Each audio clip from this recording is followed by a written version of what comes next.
இப்போ ஒரு இயற்கையான சூட்சுமமான பழங்காலத்திய குளியல் முறையை நம்ம பார்க்க போறோம். இது வந்து ஒரு அற்புதமான பலன் தரக்கூடியது. இத நீங்க ஆறு, குளம், கடல் அல்லது பாத்ரூம் எங்கனாலும் இந்த மெத்தட ஃபாலோ பண்ணலாம். ரொம்ப எளிமையானது. முதல்ல கால்ல இருந்து இடுப்பு வரைக்கும் நல்லா தண்ணிய நனச்சுக்கிறணும். அதுக்கப்புறம் கையில வந்து உள்ளங்கையில தண்ணிய எடுத்து ஒரு 3 முறை உச்சந்தலையில வச்சு நல்லா மசாஜ் பண்ணிறணும். அதுக்கப்புறம் தான் ரொம்ப முக்கியமான விஷயம். அந்த குளிக்க போற தண்ணிய வாயில ஃபுல்லா நிரப்பி, வாய நல்லா மூடிக்கிறணும். மூச்சு வந்து மூக்கு வழியவே விட்டு, மூக்கு வழியவே தான் இழுக்கணும்.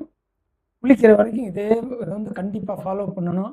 அப்ப வந்து மார்பு வந்து நல்லா விரிஞ்சு, உடம்பெல்லாம் நல்ல ஒரு அ இயக்கம் நடக்கிறத நம்ம நல்லா பார்க்க முடியும். இந்த குளியல்னால கிடைக்கக்கூடிய பலன் பார்த்தீங்கன்னா, காது வந்து சுத்தமாகுற சூட்சுமம் நடக்குது. ரொம்ப முக்கியமானது. வெர்டிபுலர் சிஸ்டம்னு சொல்லக்கூடிய அந்த நவீன மருத்துவம் சொல்லக்கூடிய வந்து நம்ம உடம்போட சமநிலைய வந்து அது கட்டுப்படுத்துது.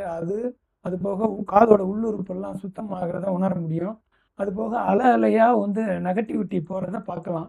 இத எப்படி வேணாலும் வச்சுக்கலாம். உடம்பு ஹீட்டுன்னு கூட வச்சுக்கலாம். இல்ல நெகட்டிவ் வைப்ரேஷன் எப்படி வேணாலும் வச்சுக்கலாம். இப்ப குளிக்க ஆரம்பிச்ச பிறகு மூச்ச வந்து நல்லா மூக்குள்ளயே இழுத்து வெளிய விடுறதுனால நல்லா நுரையீரல் விரியும்.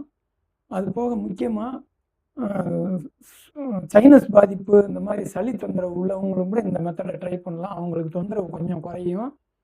ஆனா முக்கியமா சுவாச பாதிப்பு, ஆஸ்துமா பாதிப்பு உள்ளவங்க இத ட்ரை பண்ண வேண்டாம். அவாய்ட் பண்ணிருங்க.